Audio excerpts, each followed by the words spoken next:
She's also very well known for going above and beyond um, housing expectations when it comes to her add-ons, adding new features. She's most well known for the Wild Ball mini game. It's like a soccer kind of deal. There's also the mini golf mini game that she put together.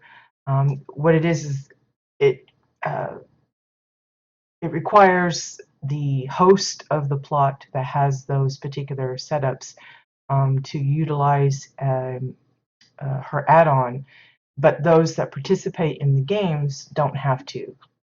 But they have to be the owner of the plot has to be present, or at least someone in control of that account has to be present to be able to have the add-on functioning. Um, she's also put together it's kind of like a quest plot where there's actual NPCs that she's got set up that they offer quests, and they have dialogue and interactable things, like if you are charged with um, picking up a beer from the tavern and then delivering it to a patron. The beer will be on the counter at the bar, you interact, it disappears from there, and then when you go to deliver it to the patron, when you interact with them, the beer suddenly appears over there. So it's a really amazing stuff that she's managed to put together. As far as I know, her coding experience is limited to the time that she's spent in WildStar. I think she was inspired by an actual developer's add-on that come out very early on, and she just took it from there and just expanded upon it and has come up with some amazing features that, while they're sort of exclusive to those that are in her group, she's more than happy to share um, these programs and add-ons and stuff with other people that are willing to, you know, utilize them in the way she intends. To that end, she's got a new one, and I think there's an actual,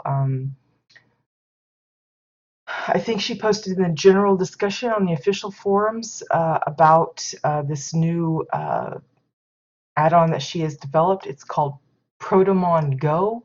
If you are at all familiar with the Pokemon Go uh, game for your phone and stuff, it is similar to that. She's got a beta video up on YouTube. You can just go to YouTube and then search for Protomon Go, and it should pop her video right up at the top.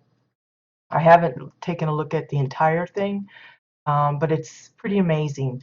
Uh, just going by the information that she provided in an email to me to let me know that this was going on, she says it's actually a mini game with three parts. There's an in-housing battle arena engine, similar to the golf and soccer games that she set up, where players can command their Pokemon in Pokemon-style duels. There's also a player add-on that would be used in the open world to capture Pokemon. This appears as like a Datacron overlay, and gives you like sprites in the real world, well, in the Nexus world, when you are in first-person camera, just as if you were playing Pokemon Go, except it's in the WildStar universe. And then there is a server character. And I think this one might be the toughest one for some of us. It's a character that's set up that remains logged in 24/7, and they're responsible for tracking the Protomon captures. Uh, and that's what, you know, the information gathered from that server character would be utilized during the battles. So it's a little more complicated in that sense compared to the others. But she did mention that she'd actually offered me an opportunity to set it up on EU side, but I explained to her that I'm kind of not in the position to do that this time. So I offered to mention it here in case there was an EU player that was interested in maybe setting up a co-op with her and getting it available on Jabbit to play. Um, I want to stress that it's a beta thing and it is a third-party thing. It's not an official add-on kind of deal. It would be something that you would need to trust that she's not going to give you something funky. But I can attest, after many times of working with her, that she's very trustworthy in that regard. So I don't think you have to worry about any kind of things going amiss.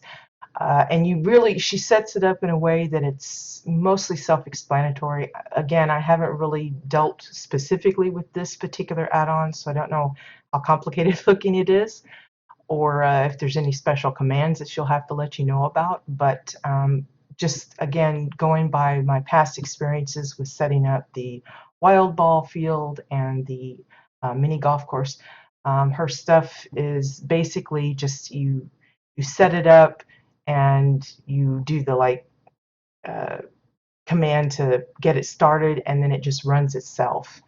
And she makes it very easy for us laymen, those that aren't familiar with coding and such, to get into it. Um, Now, I can't say if she will assist with setting up, because like with the battle arena for the housing part, there is a particular set of materials that you would probably need to acquire.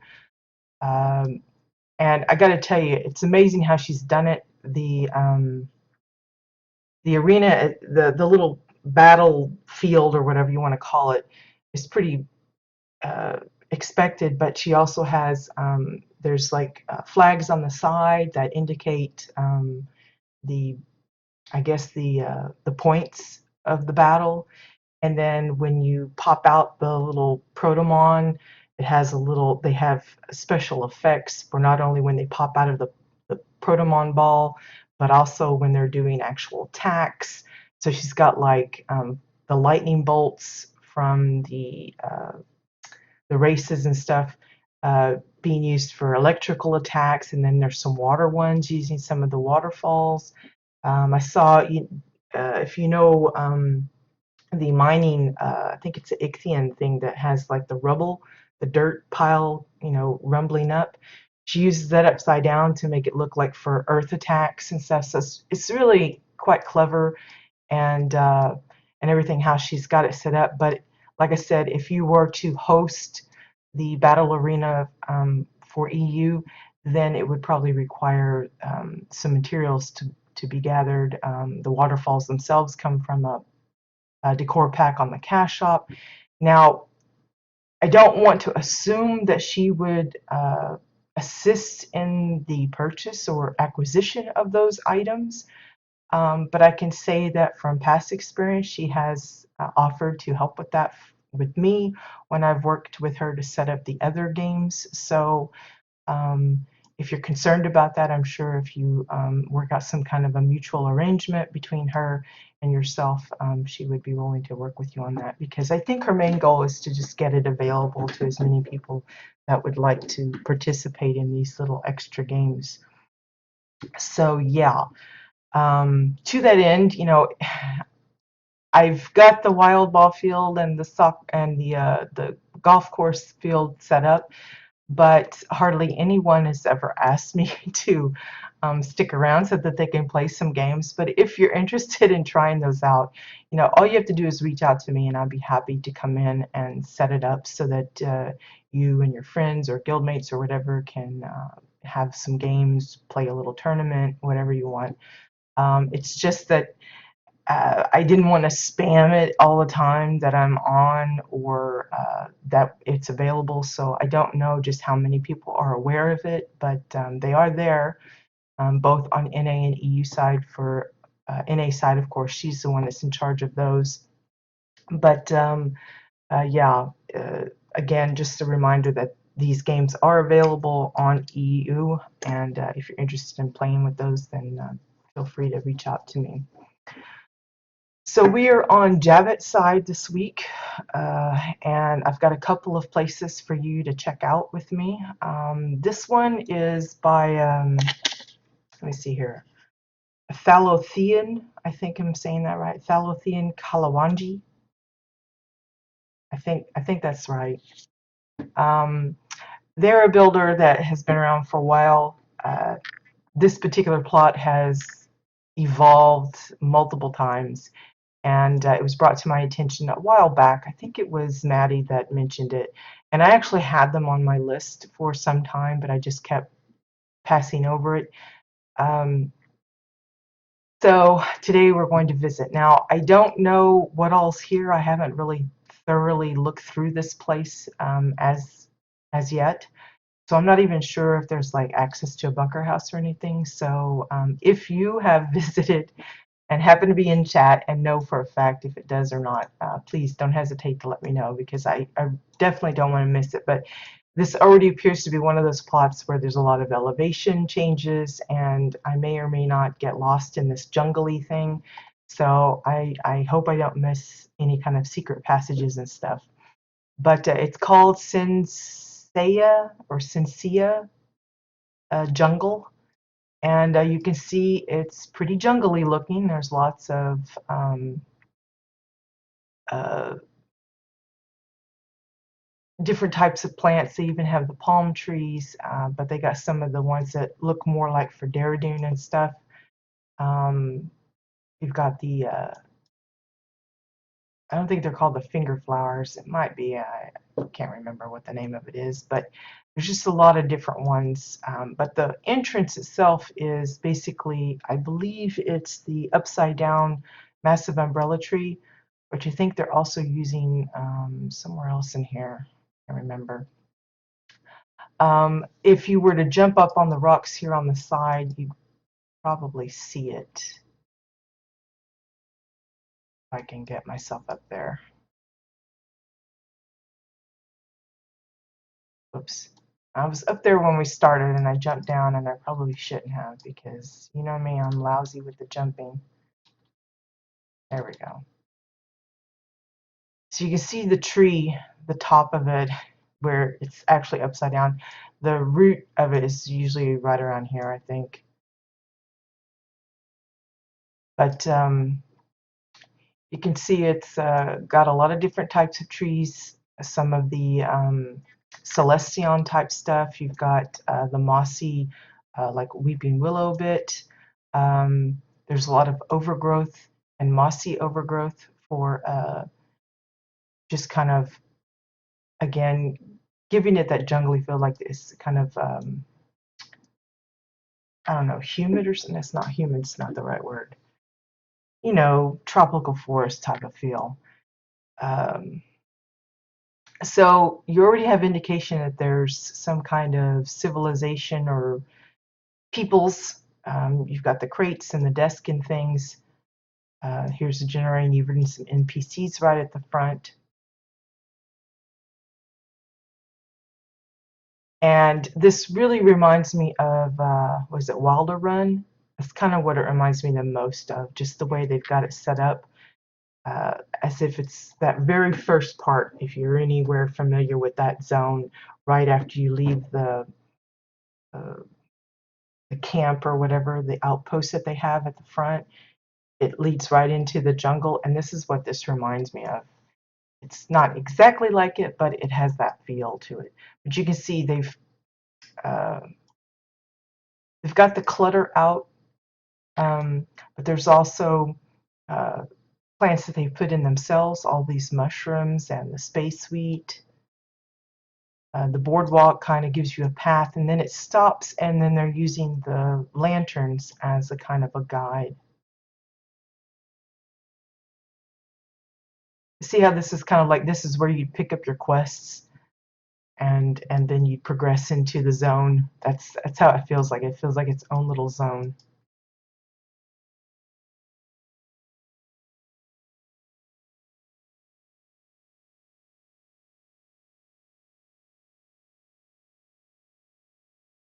And I think most of it is the gray stones. There is some exonite, like here, and the swirly stones, but I don't think I remember seeing any of the sandstones and stuff. Sometimes folks like to mix it and match it just to kind of break up the monotony of it. I think up here there was also some use of the obsidian stones, but I'm I'm not for sure on that. You can see they've got one of the new waterfalls to make this little pond. Again, if you go below it, you can still see the animation, but it kind of changes the effect down here. It doesn't really, it's not solid water. It's just that really paper thin uh, feature there. But a nice use of it as a pond type of deal. So I'm just going to kind of stick to the main path here. We'll wander off later, I guess. Part of this appears to be one of the proto-insta-hills. The only reason I can tell that is, one, you don't get the little poofy brown or white bits. It's smoother rounded, whereas the upside down umbrella tree and snowy hill that are typically used are flat. This has a bit of a gentle slope. As well, you can tell that the clutter for the main part of the ground suddenly disappears right here. They've kind of helped hide that fact by adding in their own grasses and such, but again, you can kind of tell that it's an actual protostar insta-hill.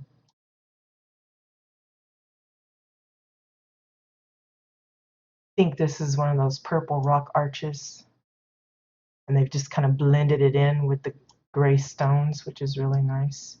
Notice various kinds of mushrooms and stuff. It's not always specifically, I mean, these are like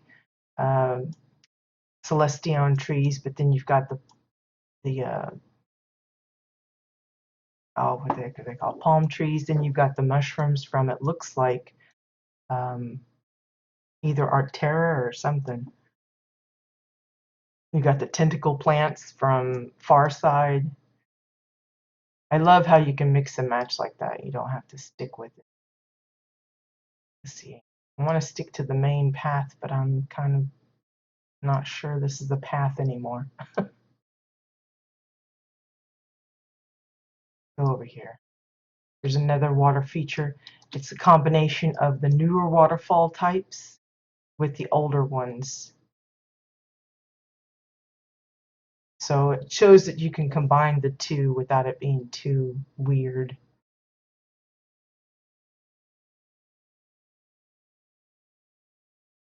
You can see how it doesn't feel claustrophobic, but it does feel very overgrown.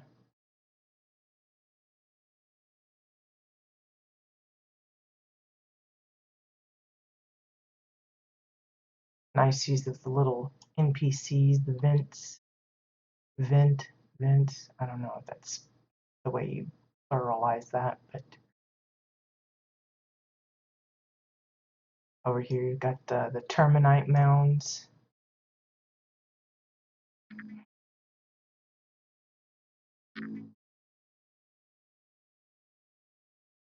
Another water feature again.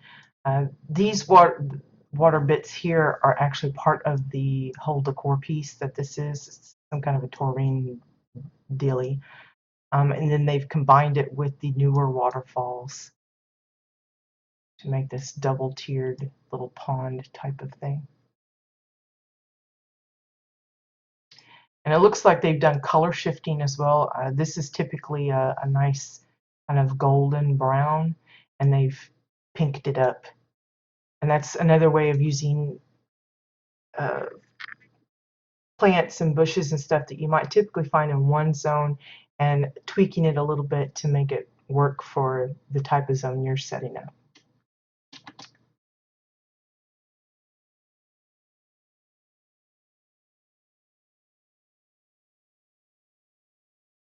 Go this way, I guess. Yeah, it definitely has that wilder run feel. There's the two water features we saw, and now you've got the stone steps leading up to this little taurine thing.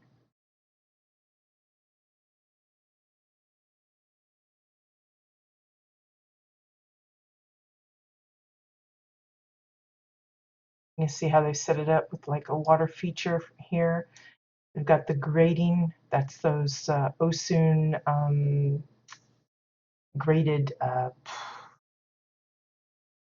don't know the full name of it, but it's the one you get from spinning sulfrost in the Arctera zone. You can see we're right up to the edge of the plot here. But again, it looks like they've taken a very personable snapshot of Wilderun and just thrown it onto the plot here. There's another water feature. This one's a little bit more elaborate, using the waterfalls on this fountain.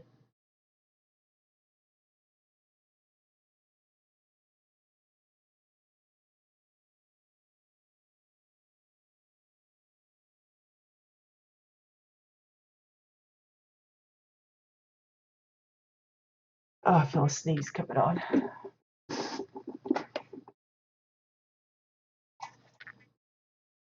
Oh.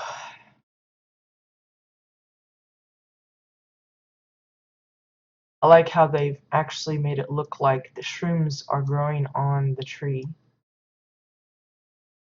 And they've added mossy bits here. This is actually several dead tree trunks that they've combined together to make this strange little tree deal.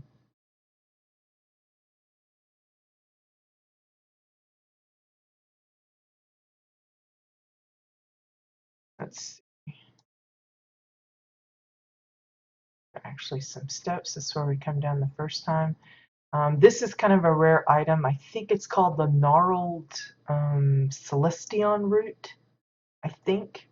I actually have one and haven't ever used it because I was chicken to actually put it on a plot and then worried that I would wish it was on a different one, so I have yet to use it, which is sad. So that, I think, is the part where we first come in.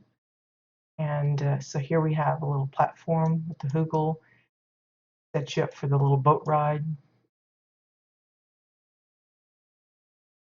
A lot of details. It looks, again, like just a little chunk of the world.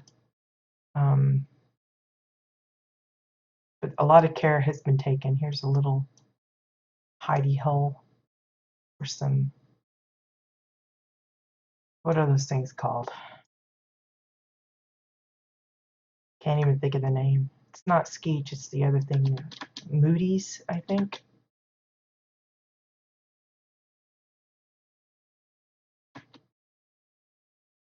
Again, lots of the newer waterfalls for all these different little ponds and things. Most of the walls for the structures are a combination of some of the, I think it's the Gothic pillars and Glarus stone walls, and then some of the ruined pillars. I'm not sure where those come from exactly. I don't recall if that was a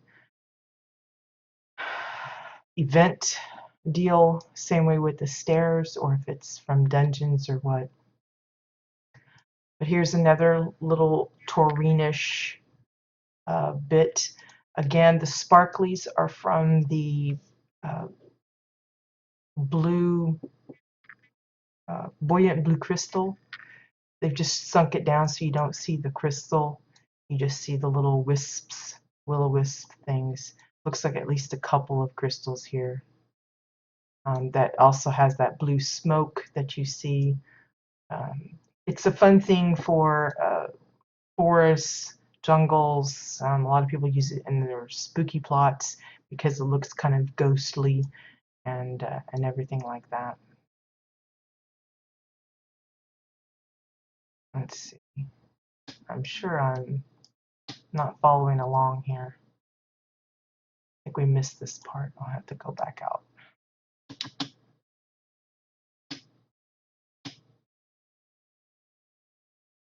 Again, lots of little details. I mean, they've got some of the these bones with the flowers on them. I think it's called the crimson bone bloom.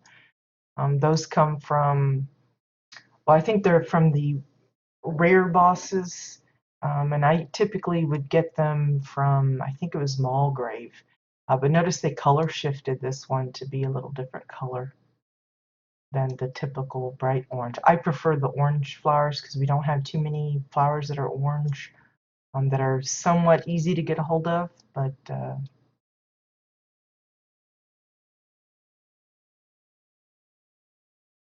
again, change the color of the grasses. You know, a lot of folks wishing that we had more variety of just the green or the brown. The color shifting really helps add variety. It's not something I like using a lot because I don't want to constantly be spending money on that, but or tokens or whatever you decide to use. But examples like that show you that you can really change things up if you utilize it.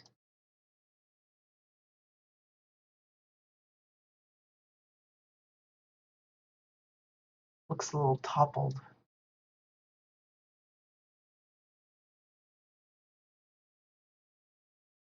The canary flowers, I think those come from Wilderun, actually. Here's the training pillars. Yeah, it definitely has the Taurinish Osun look to it. Almost identical in feel as the Wilderun setup. Again, color shifting with some of the trees, just to change it up a little bit. Notice they're not using it like all over the place, just little hits here and there. And that's really all you need. Using the Oran fence posts as the little posts for this little water bridge, rope bridge.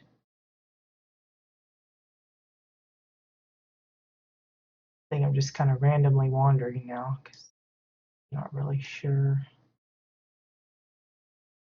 Down here is a little Lop village. Again, you could set up this plot as like a little RP plot for quest givers, you know.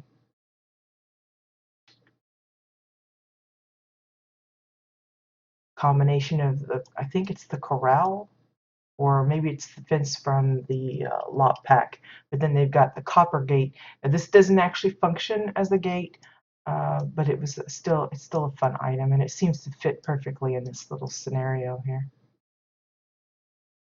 Again, color shifting, make it look a little different. Same way with the grasses here. See purple, red.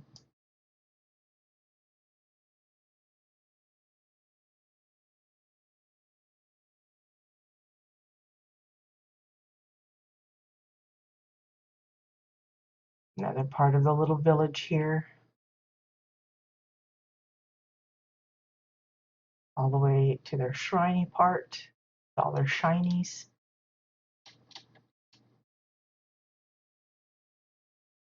And we got the Moody Village here.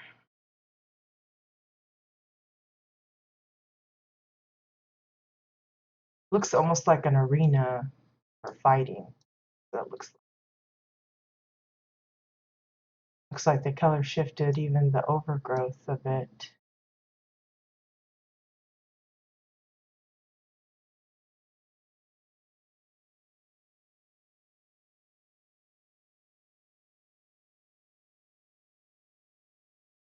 Let's see, where are we? I think that's the Hugel part with the water coming in. Okay, we're just going up above that.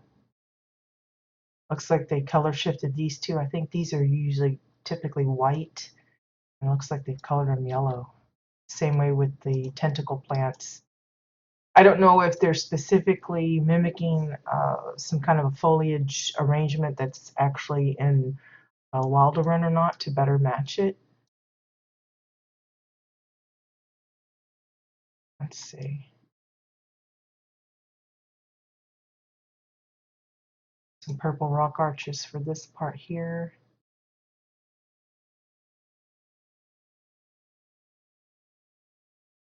Just a lot of detail to this place. Here's a little Pumera cave. I guess he's supposed to be sleeping, but this is his dinner that he was nibbling on.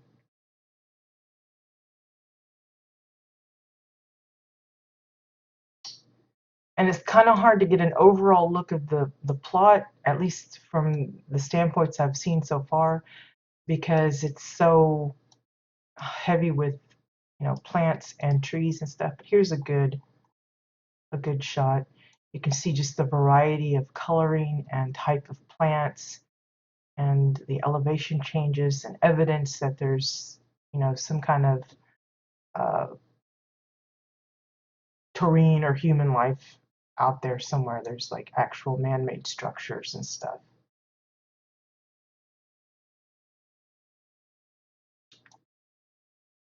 Let's see.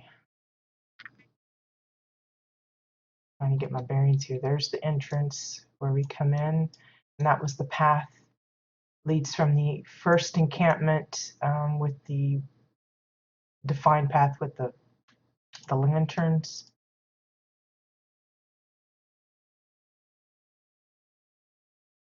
Here. Okay, so that led up to the one place. Let's go this way now. Now, some of this green bit here, I'm wanting to say it's the Thinkerheads, just because of the way it looks with the texture on it. But it also could be color shifted stones. This appears to be a insta-hill. It's rounded. Here's another good view. So this is the arena that we come in. That's the Lot Village just outside.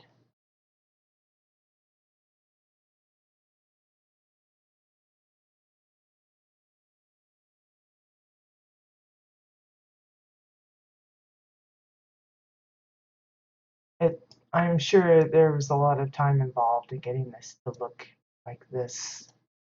Here's even some of those, I think it's poison spore trees from Shade's Eve. This is overlooking the entrance part. And you've got like the little boss here, boss critter.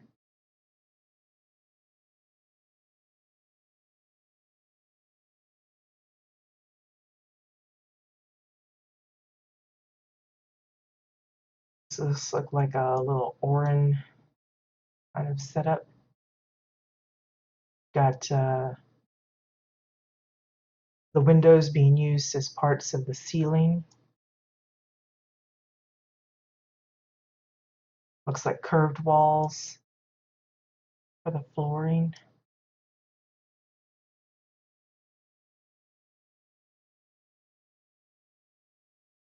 I like how they've got the chua netting and making it look like kind of like a half hammock. Hey Flood, good morning.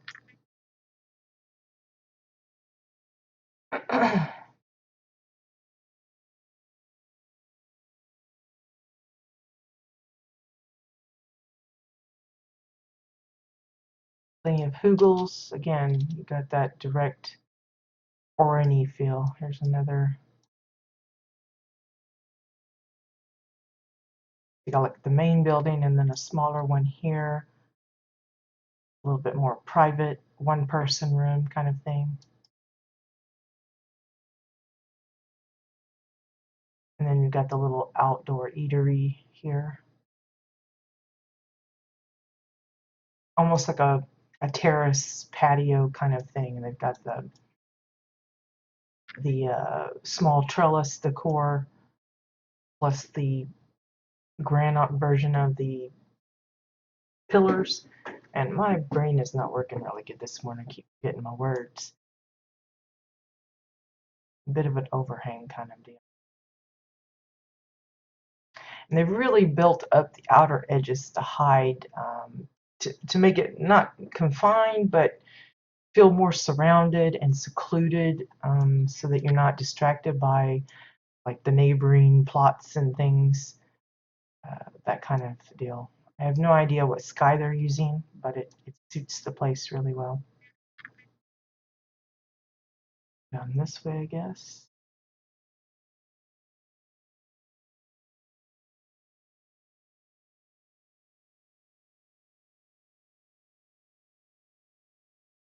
Back connecting to the Lop village from before, but it's above the areas down. Again, this could be part of, I'm trying to think of the name of that Lop area that's in Wild Run. I can't think of it.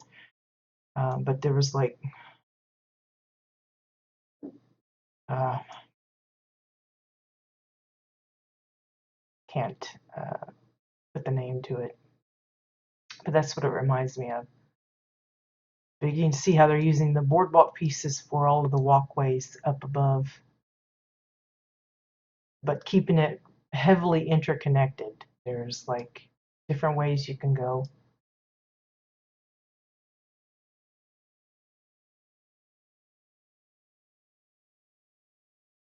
Using the apple carts or the vendor carts, almost like little shopkeep stalls, the way they've got it set up, which I think is a really nice idea, because the cart's actually down below, but they've enlarged it enough where you just see this top part, so it looks like a little vendor stand rather than the cart itself. Now, a lot of this has come from the LOP decor pack that you get from the cash shop. It comes with, I think, a Kurg or two, the little tent thingy. It's got string lights, like the little lanterns and stuff. It's got these crate bundles and things.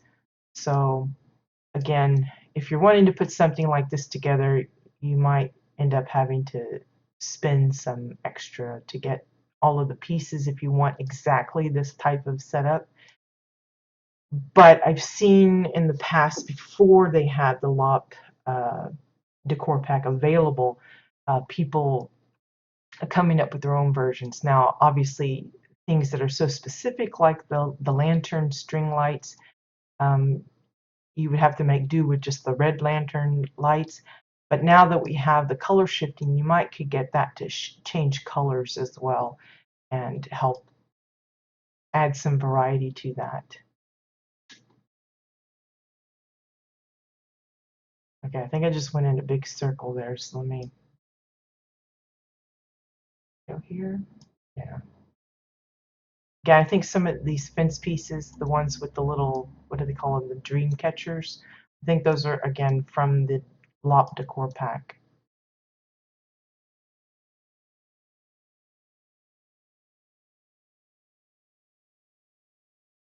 And then this brings us back down to the other part of the village now. I need to go this side. I still haven't readily seen if there's any access to a bunker house or anything. But again, this is one of those plots that you could easily get lost in or visit multiple times and find new things that you didn't notice before. So keep that in mind. Let's see, maybe go this way.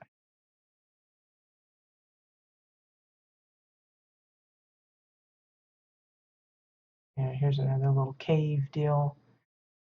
That Pumera matriarch cave or some sort. Reminds me of Fred Flintstone.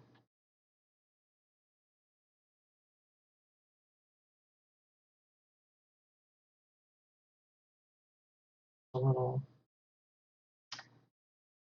like an offering table or some sort.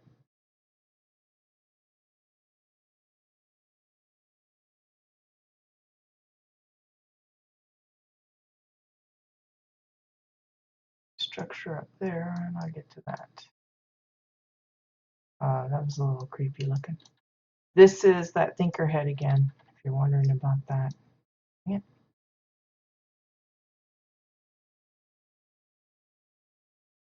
Okay, so we went to this structure here, and I guess this is what leads up to the top one.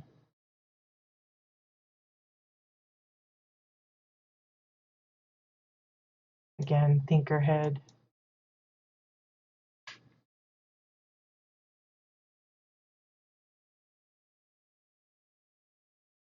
That's that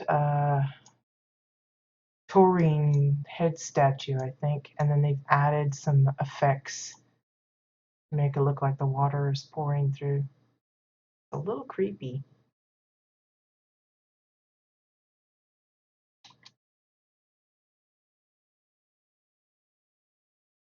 Whoops, I just fell way down. Hmm.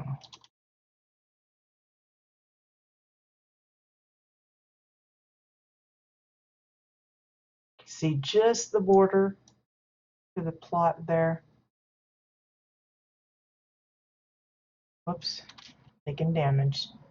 Let's see, I guess this would be another good place for a screenshot if you were looking to showcase an overall view. You can kind of see, I think these are one of the Arctera skies with the spiky mountains in the back.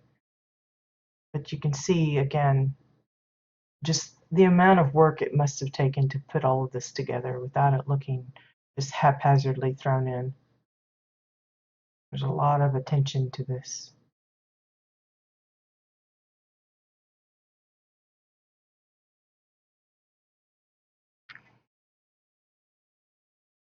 Again, I haven't seemed to find any indication of a path or secret door or anything for the bunker house or a pre-made building or anything. And I worry about that because it's probably here and I just don't know how to get to it.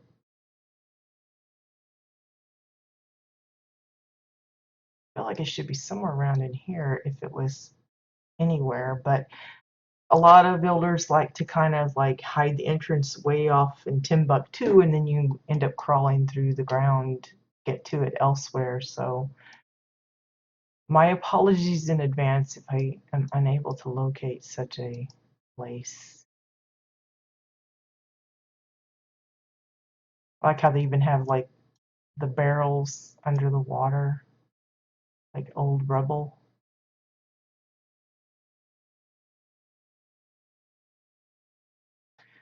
If ever you're looking for the bunker house, you can see we're kind of off course. It should be right around here somewhere. But don't seem to be having any luck. Granted, not every plot has it available. Sometimes they purposely don't use it because a lot of times I think the problem comes from some builders being unsure of what kind of theme to put into it. We've seen a few that have these kind of jungle type deals where they make it into a water feature that leads to a cave underground, and they use the bunker house as the cave. And others, it's like they're not sure what to put into it, so they just kind of leave it be. Oh, I think I found it. There we go. There we go. I'm so happy I discovered where it was. So it's actually a little stone door up above. Let me go back up so you can see. If you decide to visit yourself, it's right close to that Orin landing pad with the hugel on it. It's just to the left. Got some canary flowers and then a little water feature here, and it's right into it. So that's good to know. I'm glad I found it because I always feel horrible when a builder says, hey, you toured my place, but you missed like half the plot, you know, and it's like, I'm so sorry. But yeah, they've got some smoke effects coming. I think some of these in particular are from the smoke packs that you get from the vendor. Notice the water is really a lovely blue. These are the old winding rivers, and I think they've color shifted them. Now, I have no idea what they're using for this pathway here. It looks nice and shiny. I don't know if that's, it looks to me like some of the new or newer Osun Sofrost decor. because it's got a lot of like funkied up metal. I don't think these are metal tables. I think this is the edge of something. Or maybe it's, I have no idea what it might be. It's like this. I'm not sure what this is. It looks familiar, and it's got like the Ichthian almost kind of design on it, but it doesn't ring a bell as to what exactly it is.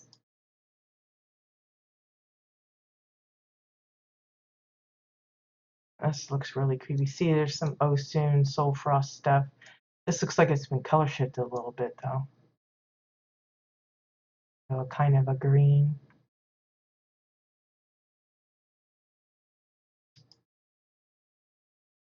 I like how they've really utilized the curved arches. So it has a tunnely feel, but not quite. But it helps divvy up the rooms. Some of this, like this here, I think that comes from one of the Red Moon raids or dungeon something. This is a little creepy. I don't know where this guy comes from. Looks like one of those Red Moon monkeys.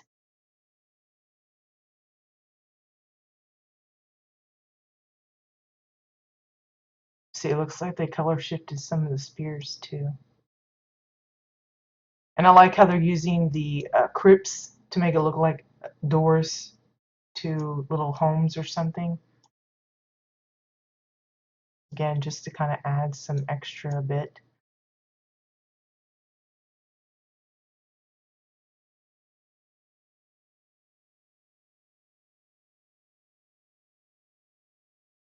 Okay, that was kind of creepy. What is that thing?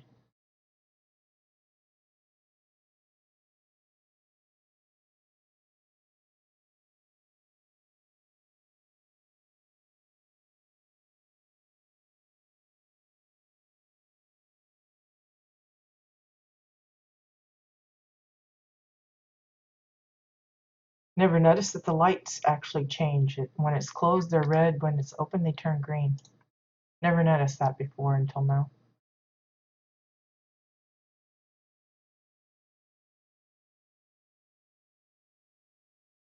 A lot of Elden goodies now.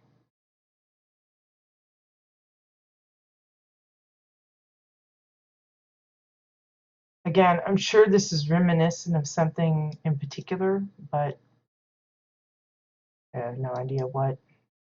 There's like Elden stuff, and then they've got the Shades Eve like lamppost or whatever there. Oops. It's like a catacomb here. Just lots of different little rooms.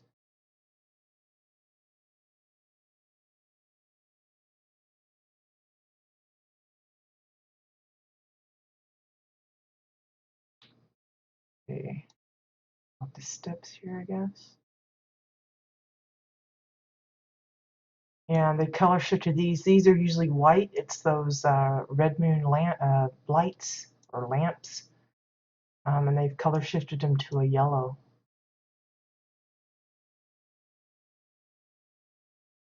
A lot of the Soul Frost. Again, I think these have been color shifted because aren't they typically blue?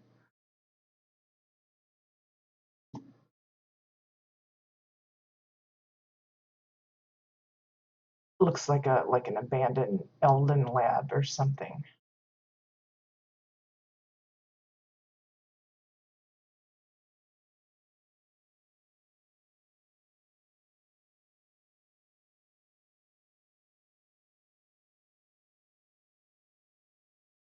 And you got a little bit of Macari stuff.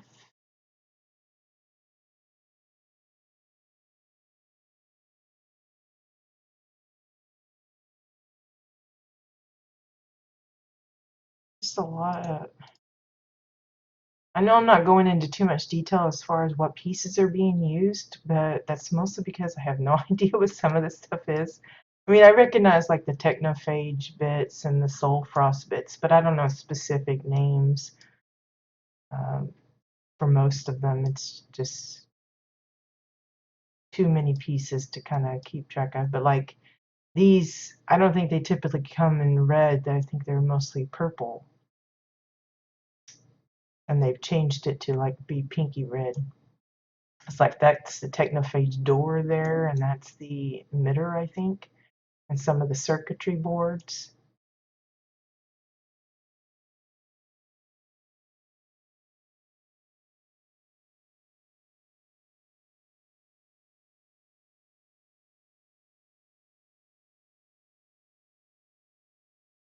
To me, it looks like they've really gone not overboard, but there's a lot of color shifting going on in this particular room, the bunker house. I mean, a lot of this looks like it's been shifted. Using some of that Silfrost gloop to look like it's spilling out of the bottle. Files have been changed. Again, it's great to see these examples of color shifting and how they affect certain decor, because there are some pieces that you try to color shift them and you almost can't even tell that they've been manipulated at all, because the colors don't affect certain parts of the item as you would expect. And so sometimes it's nice when someone actually has gone through the trouble of using it, so then you can say, hey, well, the files, they really take the color nicely. Or like, see this little canister here that's been color shifted.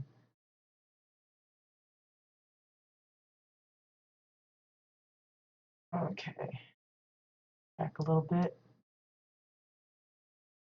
Make sure didn't miss anything. Excuse me.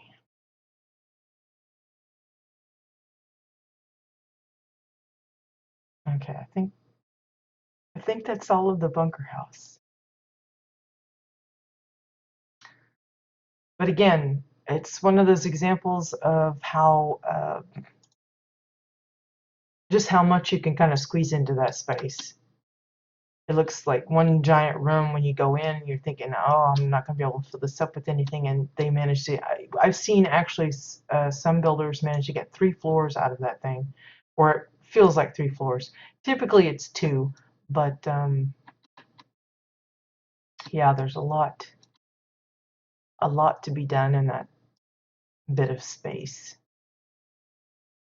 Okay, so I think we hit most of it. Again, it's probably one of those plots that you could spend ages running around in and seeing little details like the color shifted grasses and plants and things that you might not notice on the first trip, third trip, fifth trip, and then finally spot on your 10th visit or something.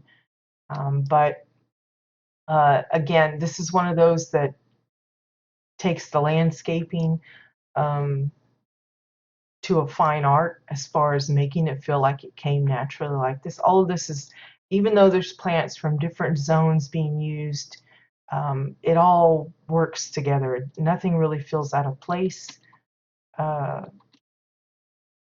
or just haphazardly thrown together. I mean, there's little paths that's been made to kind of give you a better direction as to where to walk or not to walk.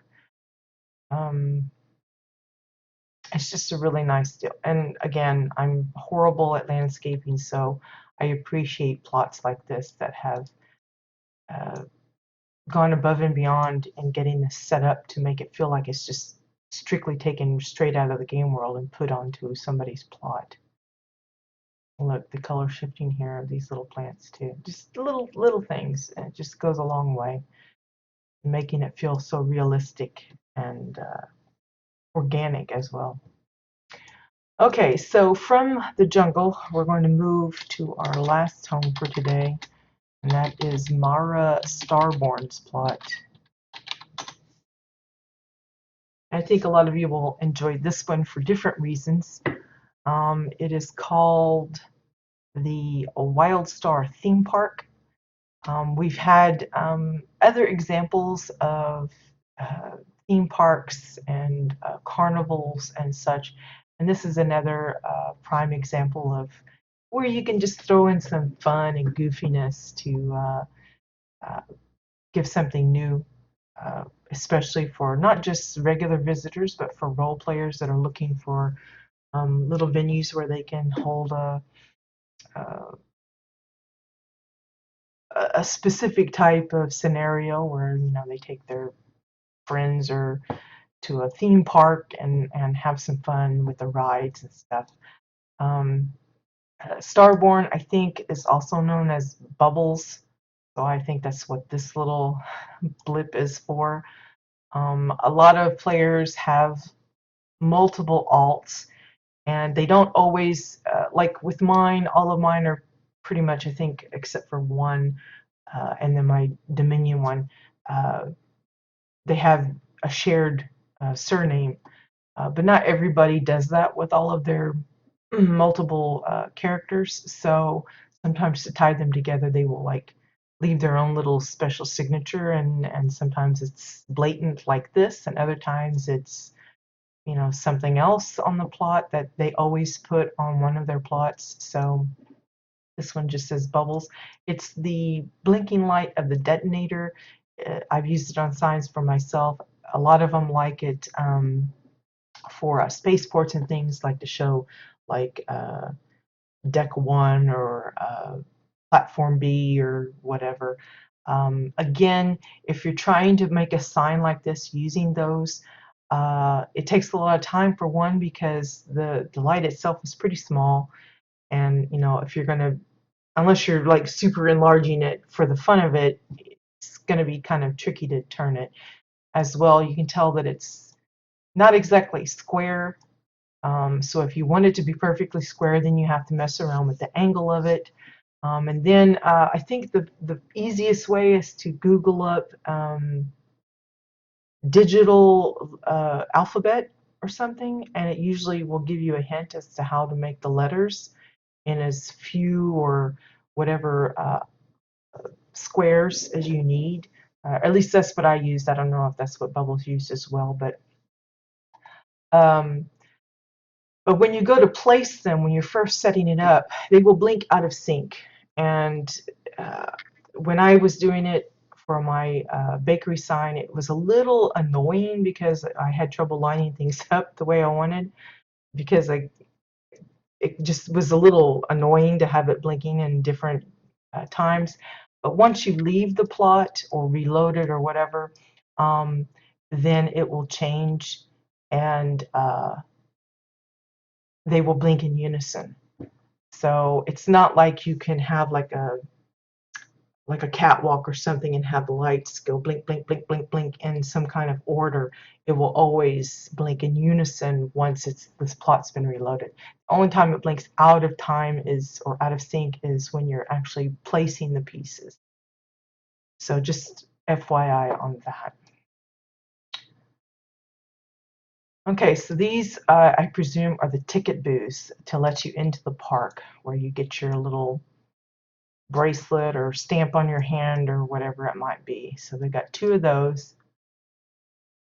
And then for the entrance area itself, I presume this is a hover park piece that's covering, because as far as I know, none of the like exile floors or anything can be used in this manner. But I do know that someone on the forums, when people were discussing how to cover up the entrances, mentioned something about a really oversized piece of hover park bit was usable in this way, so I presume that that's what it is. I don't know which piece it is, but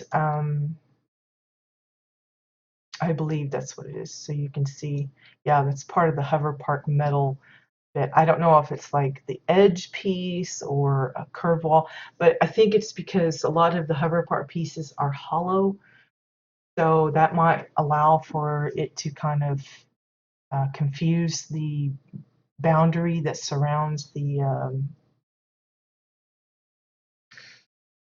the teleporter into thinking that it's actually not touching it when it kind of looks like it is. So I would just say you'd have to do some experimenting or look through the forums and find that thread where they're discussing it. They might specifically tell you which piece it is or even provide the coordinates.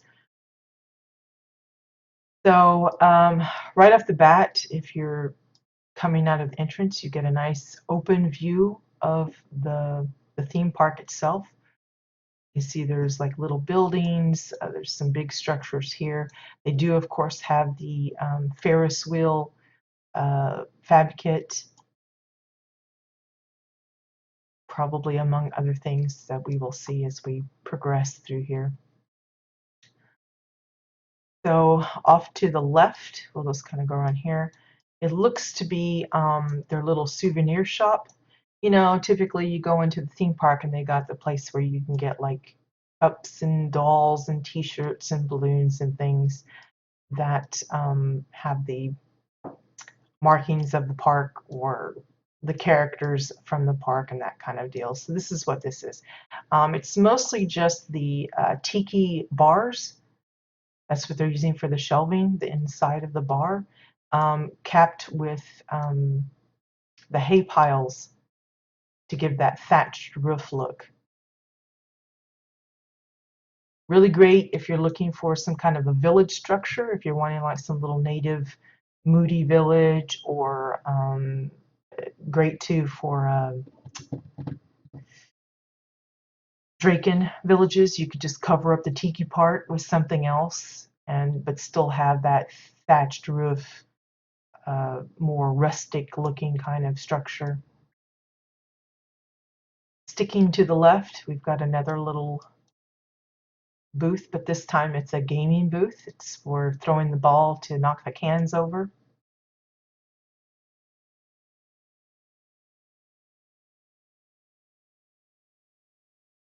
Continuing on, most of the paths are the boardwalk pieces.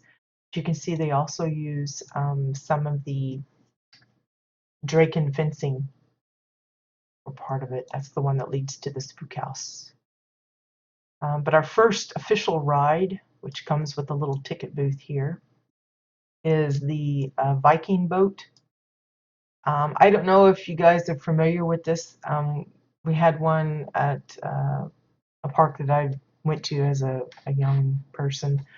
I don't remember the name of it, but it was like a Viking boat, and what it does is it's like a giant swing, and it doesn't like go all the way over, obviously, but it goes really up to one side, but it takes a long time. It starts off really small incremental movements, and then it eventually is just going nuts. If you're not good on swings and stuff, don't ride it because it'll make you sick. But that's what this reminds me of. Yeah, when I was younger, I could handle most of the rides, but I hit a certain age, and just looking at it, someone else riding it makes me sick. So no theme park rides for me, but they set it up nicely. It's basically the nautical bed, and then they've got all of these beam supports from the pillars. They're using the Merg, not the Merg. Is it Merg? The Merg banner. Some hanging chains to kind of make it look like it's set up, and then the nautical couches for the seating. It looks really great as far as setting it up. I think it was clever in how they did it. Obviously, you can't set it up any other way than just like this because it'll look a little weird, I think, but nice idea.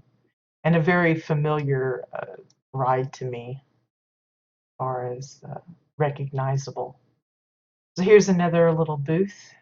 This one looks to be, I presume this is the cotton candy vendor. It looks like it's the cotton candy on the stick and they're just kind of bowling it up. And it looks like they're using, I don't know what that glowy bit in the bottom is, but this is like one of those spider eggs.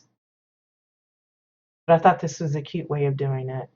It's just a generator with the dome on top and then the egg and stuff with, this is the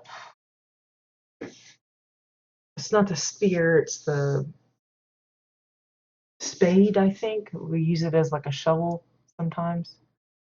But I think that's the cotton candy vendor. Yeah, me neither, Bones. I'm not really good with any kind of. I get car sick, so I have to purposely sit in the front seat. So if I sit in the back seat, I definitely get sick for sure.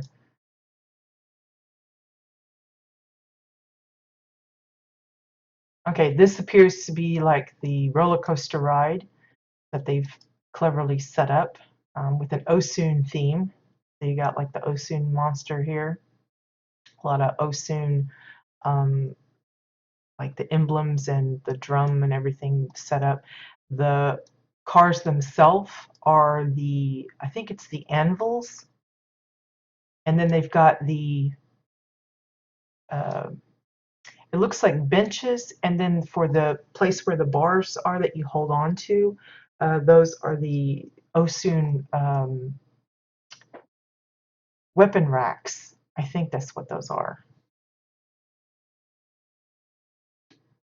And so if we kind of just run along here along the track, again, they're using the weapon racks here. It's the empty ones. There are alternate version where they actually have weapons in them, but there is an empty one that you can get for the little volcano looking part. That's just one of those giant, it's either the witch's brew, I think is that one. There's also the bubbling cauldron, this bubbling skeech cauldron, I think is what it's called. I think it's green though.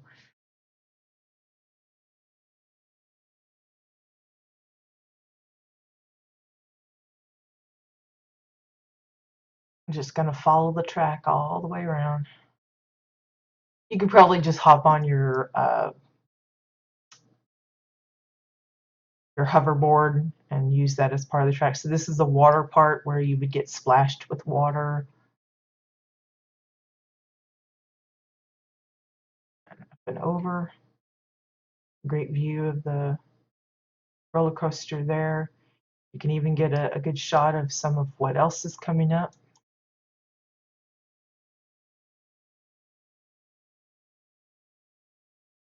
Nicely done. It's mostly just hover park pieces.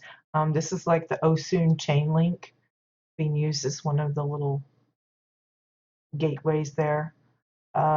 Most of this is obsidian stones for the little cave part.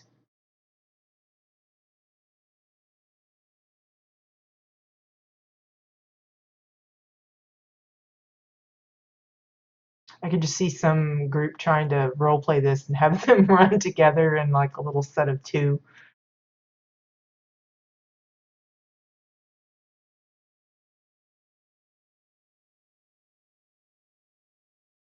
And I think we're almost back to the front.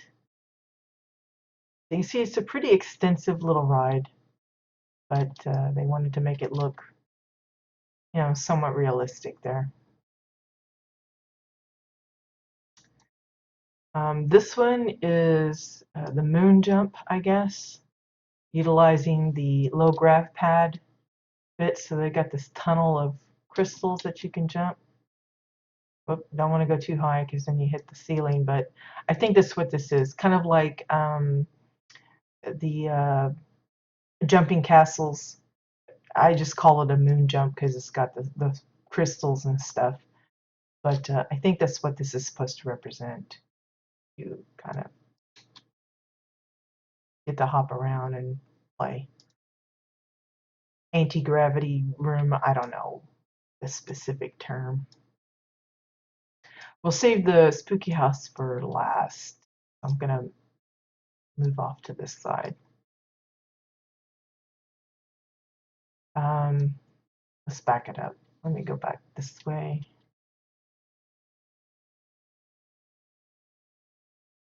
Let's see. We'll go this to the right. There's the entrance there.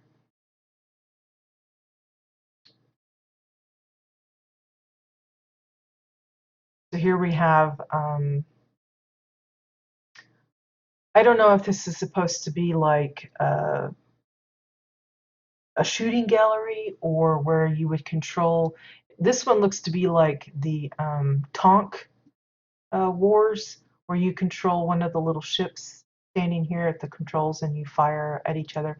I like how they're using the fireworks, the animated versions, to simulate rockets being fired from each little ship. Um, Over here, this is the shooting thing, I guess. Water guns, maybe. I don't know. And they're using the guns here for that. I don't know what this is for. I don't know. Door for the guy that runs the place or something. Over here we have another ride that makes me sicker than a dog. The teacup ride. The ones I'm familiar with is like the teacups themselves spin around the big uh, tea jug, but there's like the ones I remember, they had like a little spinning wheel in the middle, and if you spun it, then the cup would turn as well. Oh, it's just awful. But yeah, it looks like it's a teacup ride. Others, simplified versions, are more like for the kiddies. But you can see they're using oversized cups and then with the little benches inside. It's a cute idea and a great way to use the teacup decor. Yeah, they were. Boy, it's awful.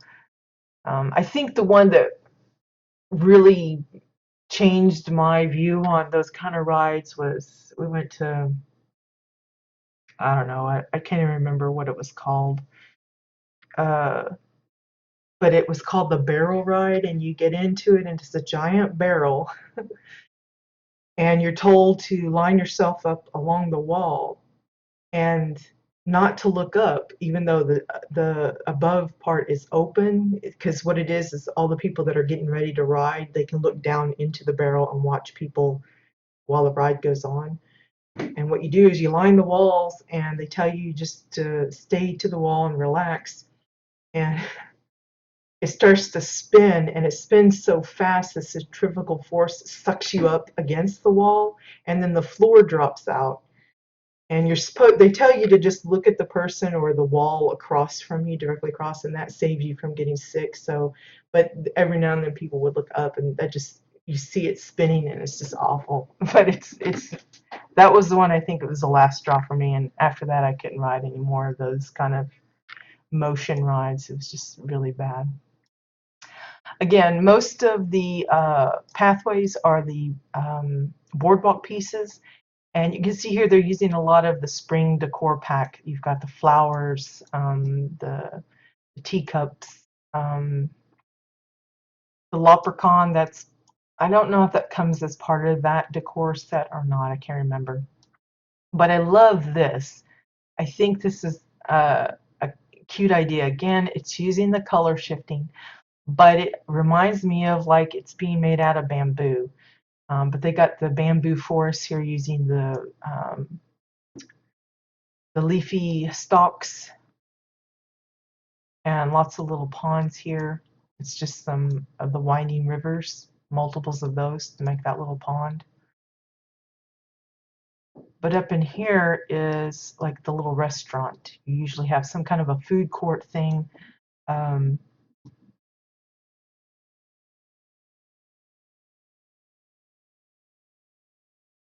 yeah, this one was just a giant. It looked like a giant beer bottle, beer barrel. Because the place we're at, I can't remember what the heck the name was. I think it was in uh, either Arkansas or Missouri, one of the two. And it was bad. Just thinking about it's making me kind of ill. But here's like a little entertainment stage for some live music or a comedy act or whatever.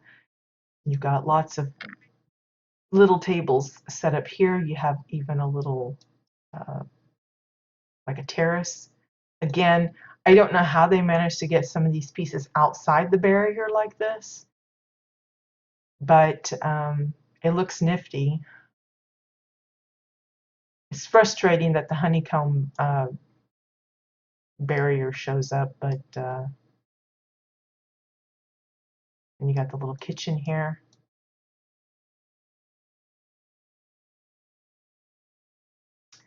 And then the building itself is, again, color shifted decking pieces to almost make it look like it's made out of bamboo.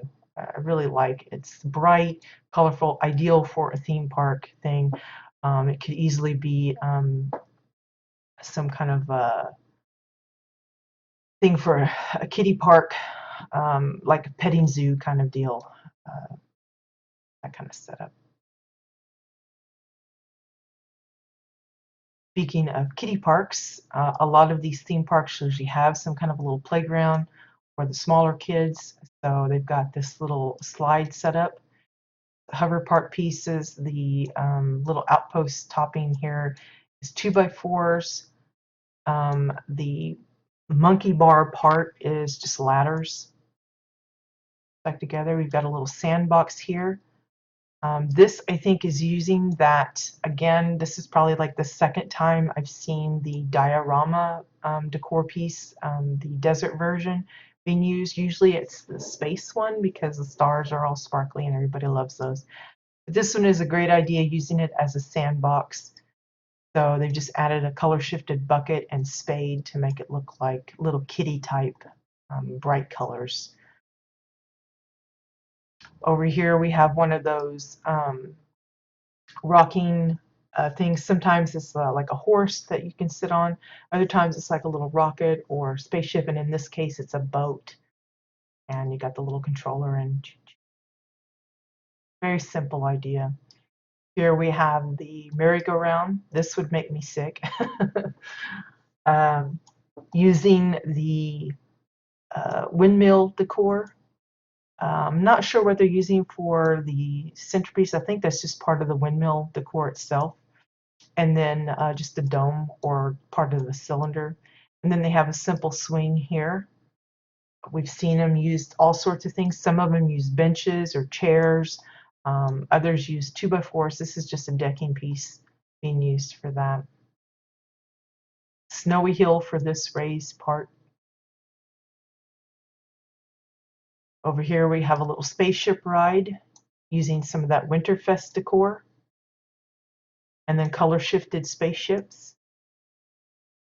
It's one of those where if it's anything like the ones I remember from when I was little, the thing, it goes like achingly slow, probably faster than I can walk though, and the spaceships, like, they don't like go up and down really fast. It's just kind of a really gradual elevation change to not spook the little kiddies, you know.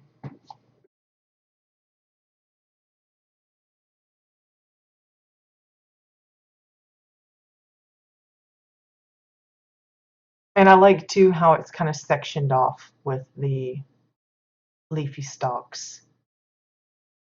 Someone left their little backpack and banana snack for the kitties. This could easily be used, you know, if you like these particular pieces, this could work for a school scene, a nursery, just even in the backyard of a house. Even though they're using it here at a theme park, it doesn't mean these particular pieces are only usable there. You can find alternate scenarios to apply these kind of things.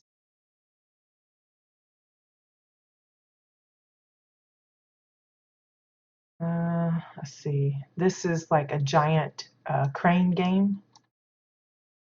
They're using the cellar entrances as where the crane game would drop the toy off and then it would pop it out there. Lots of little goodies. Again, using something like this as a way to show off your plushie collection, for one. Little vendor.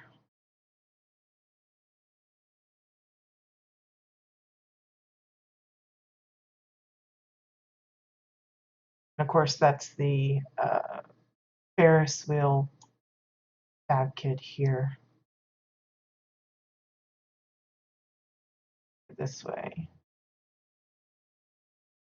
They have a, looks like a skating rink. Again, this would be great material for someone that's thinking already ahead for a winter themed plot. This is their version of a skating rink. It's just layered glass. We've said before how the more you layer it, the whiter the glass becomes, and it always tends to be a little extra frosted on the corners. So this is how they've done it. And then they're using, it looks like one of those frost skulls from Arctera to give that animation with the sparkly bits and a little bit of snow coming out. But they've, again, added little snow bits. Got the Yetis, perfect for a winter scene. Now they could have gone to the extent of actually having some NPCs with little skates on, but clearly that's not necessary. We know what this is. So.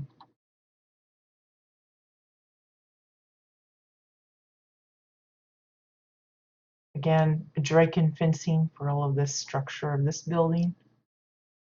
And this appears to be either a movie house or one of those, like resembling one of those, what do they call it? Like a 3D ride where the seats move and you think you're kind of, I don't know, virtual reality kind of deal. Or maybe it's just a regular movie house. I have no idea. They got a snack bar here.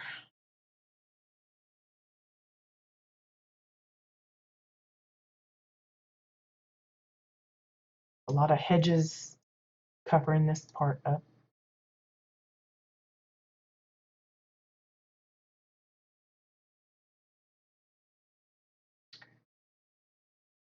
Up here is a little bowling alley. We've seen a few of these in the past, and again, it doesn't matter how many times people have put these things together. Every time you come across a new one, you see how they've approached it similarly, but just different pieces and how it works. So, like the ball gutters are rain gutters.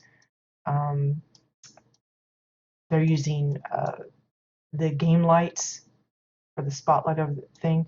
It doesn't even show like there's a rack or others actually have the contraption where it looks like it might come down with the rack and clear off the leftover pins.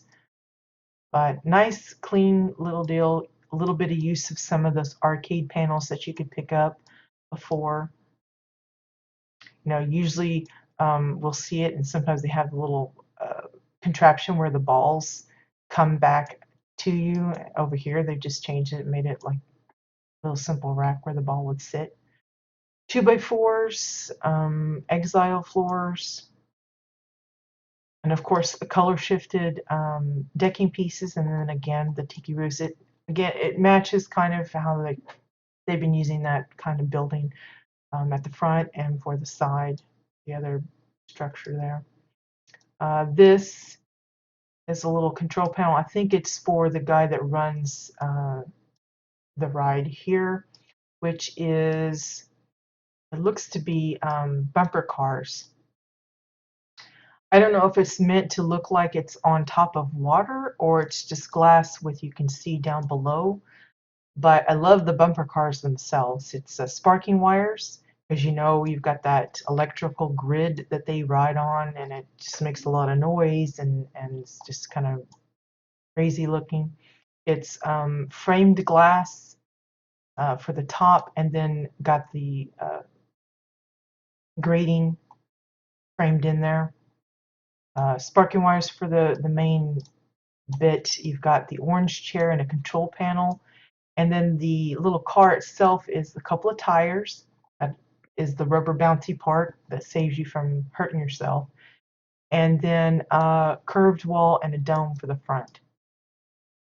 Simple, but I think it's the first time I've ever seen it set up like this. I think it's a cute and clever idea for the bumper cars.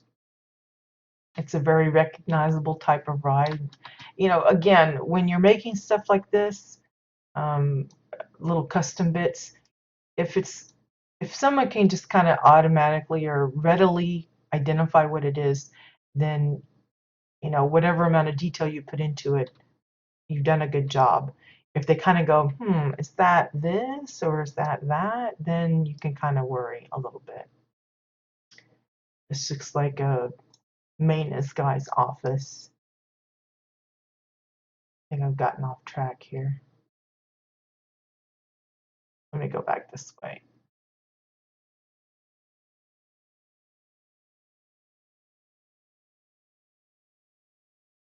Okay, so this is back towards the front where we come in, and we missed this ride here. This is the boat ride. I don't know if it's the Tunnel of Love kind of boat ride, but they're using the bookshelves as the boats. Got some crocodile stuff. Maybe it's the pirate ride. I don't know. They've got the meditation pond fab kit they've built around it. So you've got all of the little lop or orin tints and the gold and bits.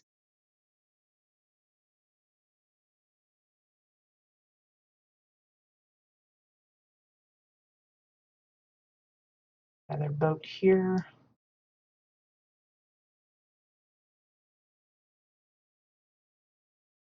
And if we had come from this other way, there's an actual bridge or pair of bridges that will take you up to this little overlook. So you can watch people riding the boat ride.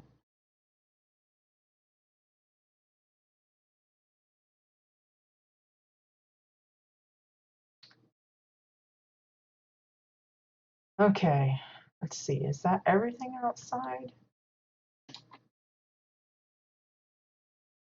We got the space tacos. Yeah, I don't think we've been in here. This is a cute idea, like an aquarium kind of thing. It's actually pretty clever. It's just orin curved walls and some moving plants strategically placed with curved glass to make it look like the water is in there.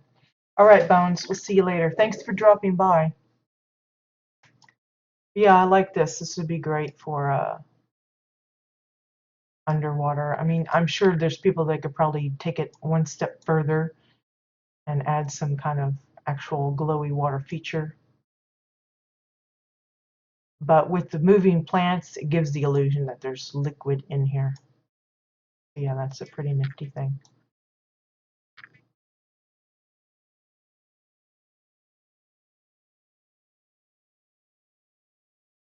There's another little, it's like a little resting area for the parents that are walking around.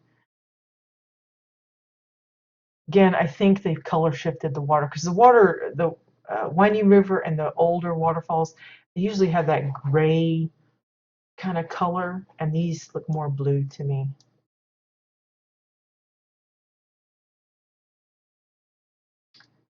Like a garden bit.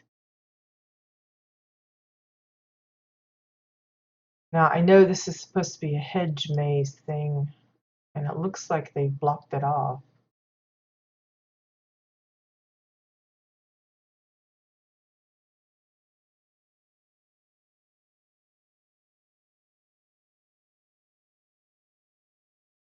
Yeah, can't get inside it. Now, it could be that they originally set it up so that you could go inside it and pretend like it was an actual, because with them blocking off the top, you can't actually see the path like you can if you're coming at it from usual. But okay, I went that way. Let's see. This here is the bathrooms using actual functioning doors disappear into the walls, strangely. I like the little, this reminds me of the changing tables that they have for the kiddos. And it's just a suitcase stuck on there.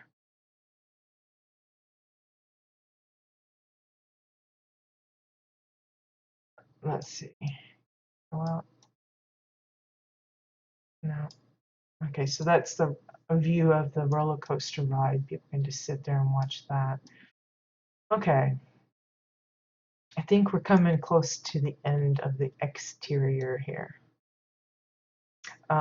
These parts here, that's the charming bar. It's what I typically call the fancy bar, but it's a charming bar. Again, if you really want to get a good look of the plot, you could just ride the Ferris wheel. And this will give you a really great overview. That's that uh, moon bounce.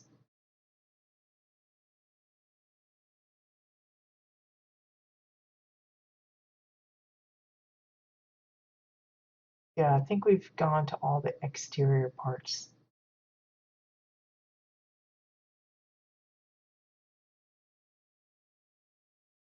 So the last thing we're going to visit is the spook house, the haunted house.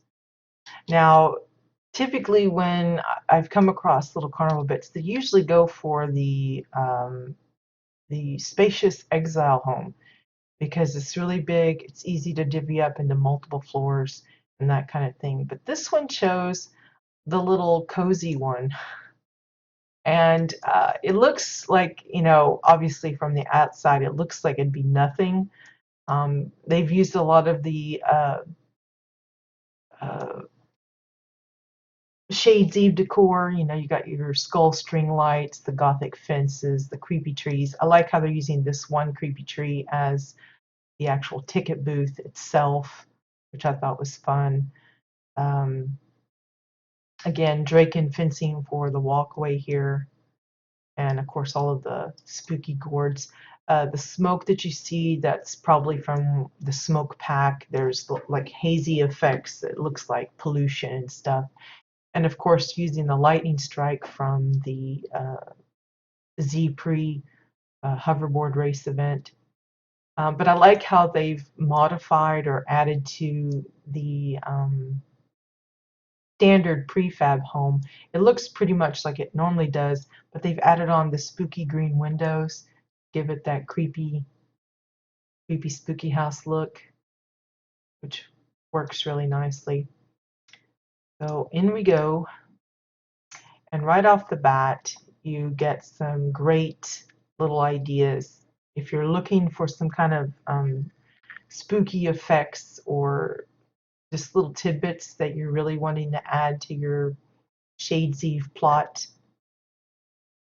this is a great deal to do it. You've got the frost spore ceiling. So you've got this creepy oozing ceiling. They're using the tribal mats for the wallpapering. Uh, Different sizes and multiple bits of the white drapes for the curtains. And then a creepy, uh, I don't remember the name of it. It's one of those Arctera bones. It's the claw. And they've got multiples of those, but they got one that's actually creeping to open the window and come out to get you.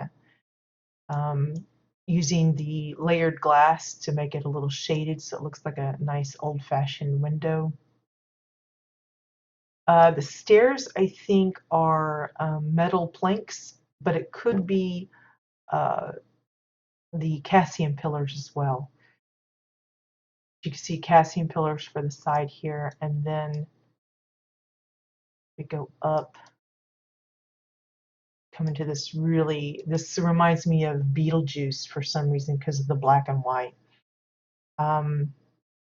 I don't know what exactly they're using for the walls specifically. I know how I did the candy cane walls for my food house.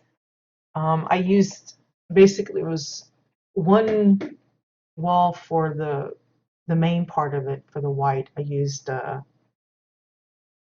bottom side of the uh, gear trophies, and then I used the edge of the exile wall for the red stripe, and so it was multiple walls to make the different stripes. I am not for positive how they did this. It looks like the stripes are the edges of a wall, but I am not for sure what it is, but it's nicely done. And then they're using the posters, which have all been color shifted to the black and white. so it doesn't look too haphazard in coloring. It really looks creepy. I like how they've got the candles lining the little railing here.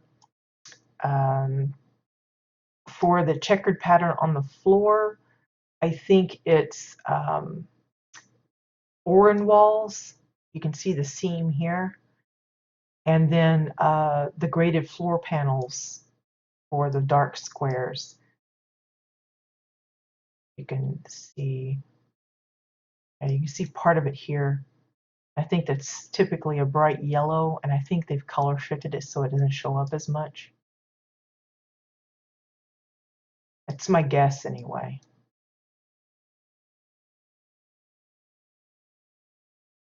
A little bit of layered glass here. But you know, this kind of styling is great for a kitchen or a diner, like an old-fashioned diner. And the wallpaper, of course, again, it really reminds me of like Beetlejuice for some reason. I think that's because his outfit's got those black and white stripes or whatever. But I love how they've just made this little space. Because remember, with the cozy houses, most of them are curved, and a lot of people always find that really hard to work with. But you can see they've done a really fantastic job in getting this set up and making it feel smooth enough. Hey, Aurora. Good morning.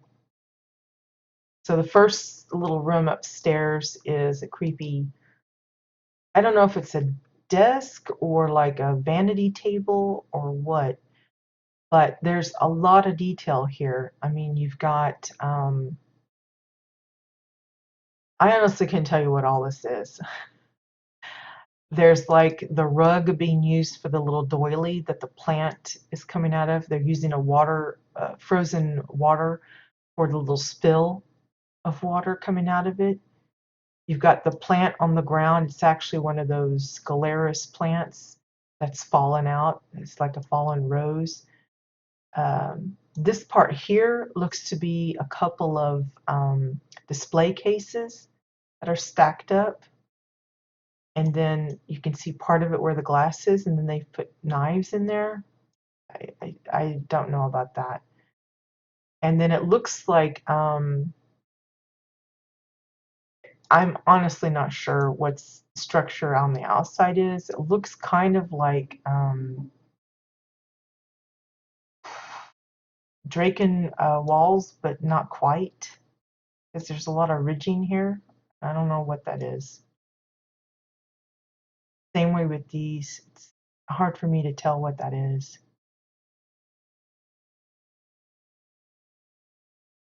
Looks like the bars, because like this here, you can see the drinks. So it's bars on the one side for the legs. Some of these look like the backs of bookshelves, I think. And this part is the scanners, I think, the little wingtips from the scanners. This part here, that's part of the Gothic lamp. Usually looks purple, but they've changed it. And then a picture, as if it's a frame picture there. Let's see. And of course, the mirror has a little ghosty figure inside it. Part of that is, I think there's a water tank that's giving those bubbles, and then some kind of lighting or layered glass. And then you can see there's a little bit of glowy stuff. So it's either one of the portable hologram things, or it's the backside of a hovering medical cot. That was like one of the faves in the day. But this here is parts of that picture frame with the guy with the red eye, the portrait. They're using probably like 3 or 4 of those to get the skull and everything sorted like they got for the framework of the mirror.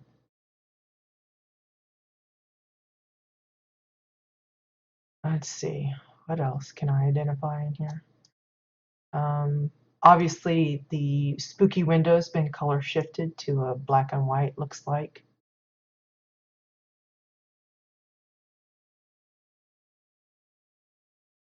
It's just a creepy, creepy little room. All the debris there. Then we've got the, what is this, a lab? kitchen thing.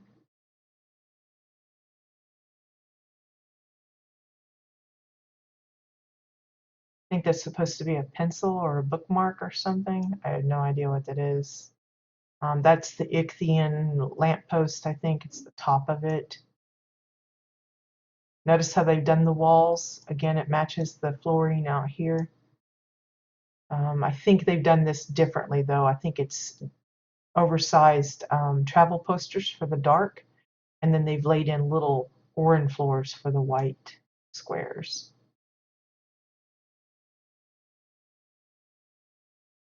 I don't know if this is Frankenstein's monster or what.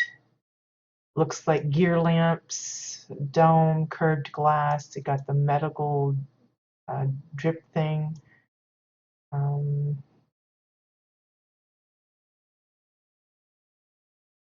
These are orange, no, exile shelves, I think, on the bottom here that makes it look like the teeth. This is that monitor deal.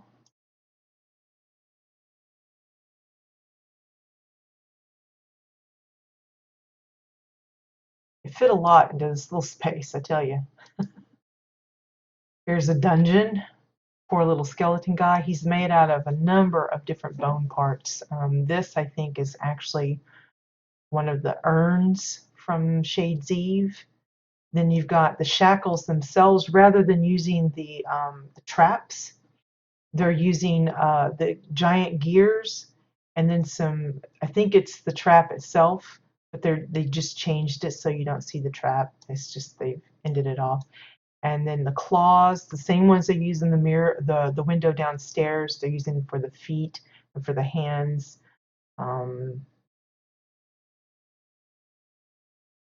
Some of these, I don't know which ones. The rib cage is probably a different animal, and then the other ones are pieces from other bits.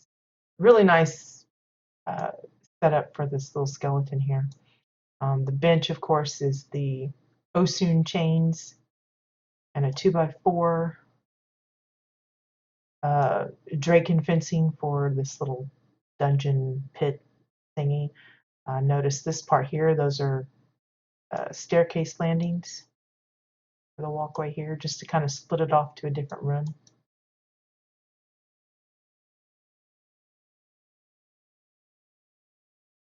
Oh my gosh, like so many spots here.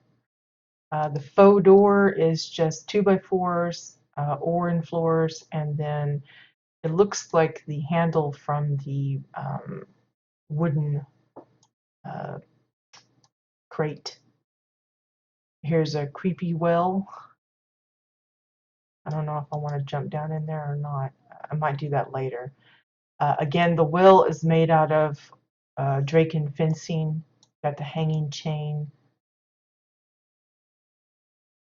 The roof itself is, it looks like travel posters. And those portable hologram things.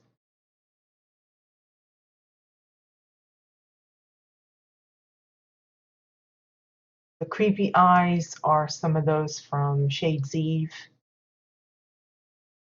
if you're curious. I imagine the dark hole part is probably the cellar entrance. And then 2x4s for that. So I guess that's the end of the upstairs here. So I guess we'll go down the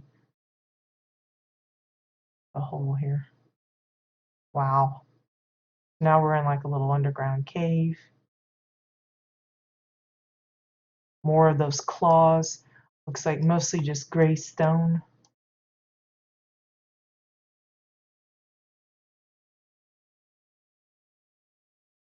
Color shifted doors. A lot of color shifting here. So this looks to be like a church, underground church.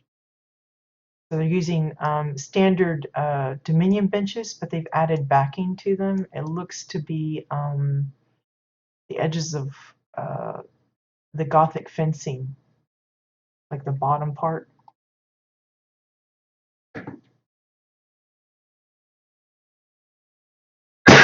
Excuse me. And of course, the color shifting of the stained glass windows looks nice.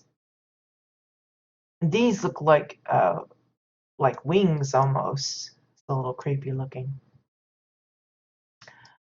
Uh, the little pedestal here, it's made up of cylinders. You've got the charming bar as the little balcony here where the guy would talk. More of those claws for the holder for the book. Now that's pretty creepy and clever.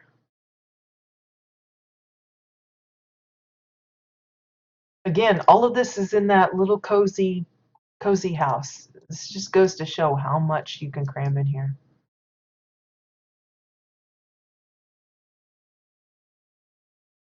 I guess this is the end of the ride and you get to buy your souvenirs from the spook house.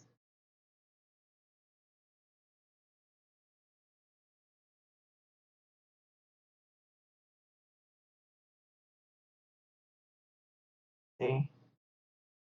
Yeah, did you see how I don't know how that worked. Did you see that? That like I don't know how I passed through it one way and not the other. Let me go back. Uh,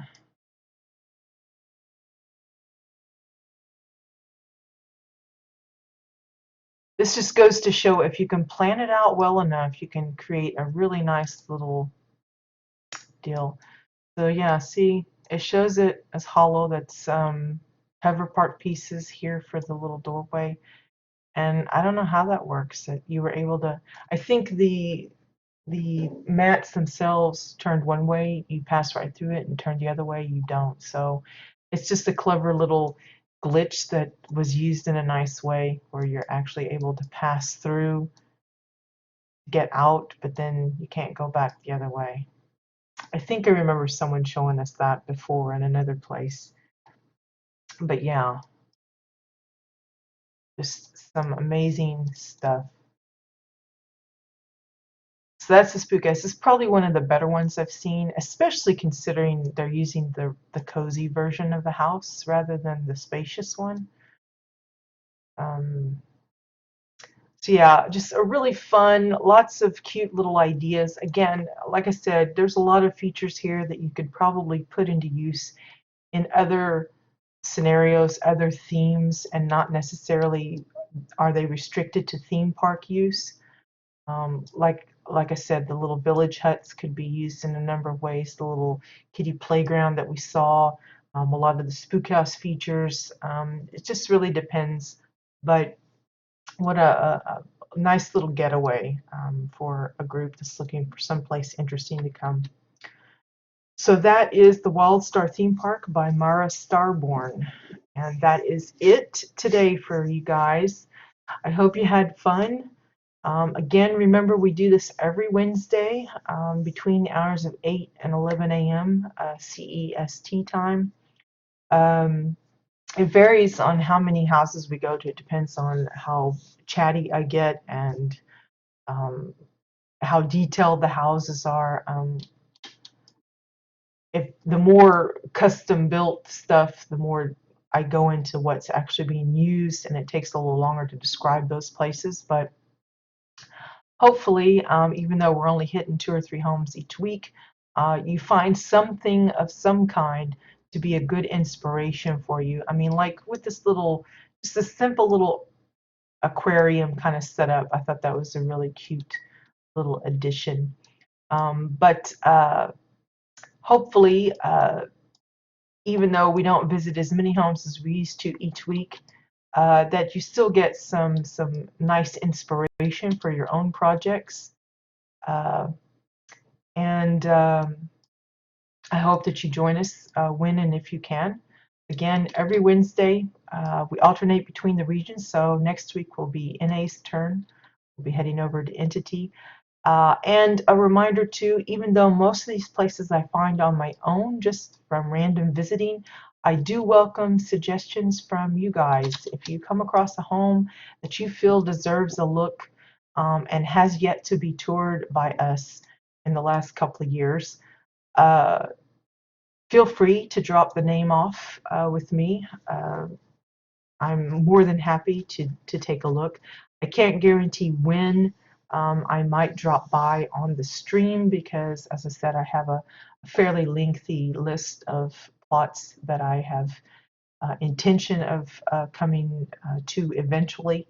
I have a list of both what I consider finished homes and those that are still in the work in progress stage.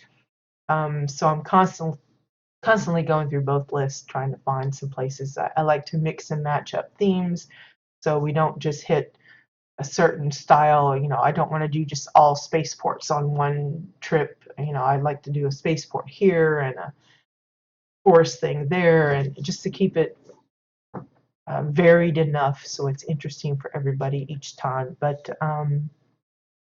yeah, you can reach out to me. Probably the best way to get to me is either through Twitter or through the forums.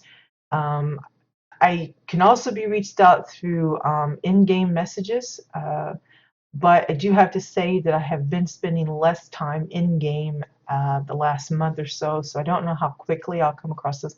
I hop in at least a couple of times a week because, one, I'm usually checking out homes for the following week's tours, but it's not an everyday thing as it used to be, unfortunately. So if you really want to be sure I get the message straight away, probably Twitter or Twitch or reaching out to me through the WildStar forums is the best way. Just look for Carrot wherever it happens to be. I use the same moniker everywhere. So, um, but yeah, it doesn't matter if it's your plot, a friend's plot, a guildmate's plot, an enemy's plot, some stranger's plot. If you just happen to run across one that you know for sure we haven't toured yet, feel free to drop me a note because I'm happy to add that to my list. Oh gosh, did you? Well, let me know when you finish on the bunker, Aurora. I'll note it down. Is that the Aurora Azure one? Let me see here.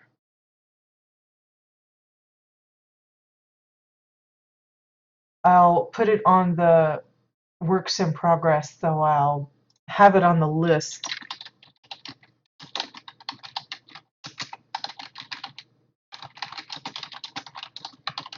I'll make a note that you're not done with the bunker yet. That'll help me remember that it's there, and I'll ask again. A pirate code. Oh, that sounds fun. I'll note that too. I kind of leave notes for myself for themes, so I kind of know what's coming up. But yeah, do drop me a note when you finish the bunker on that.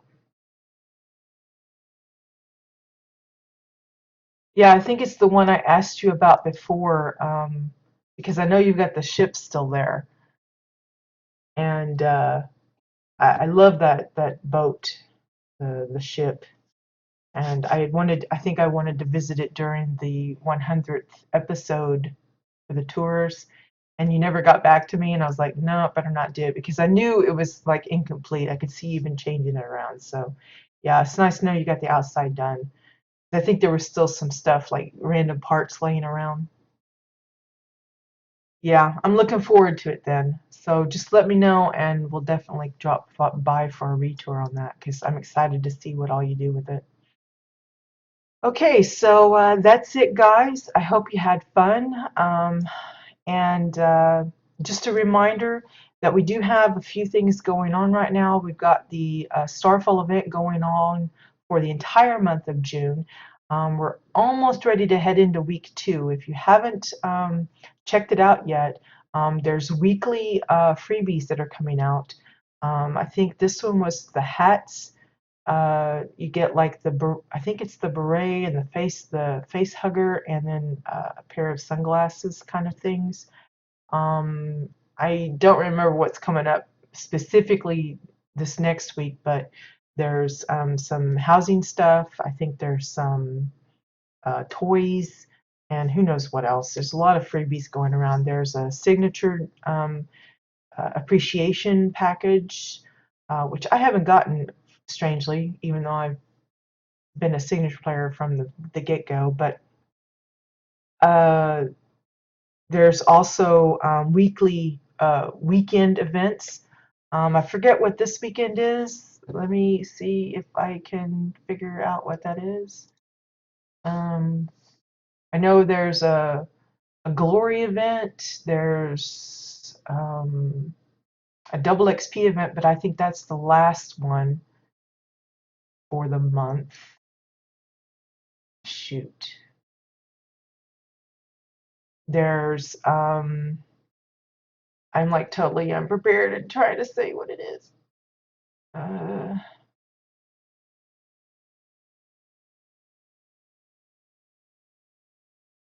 I'm trying to get to the site because I'm sure they have it up on the news.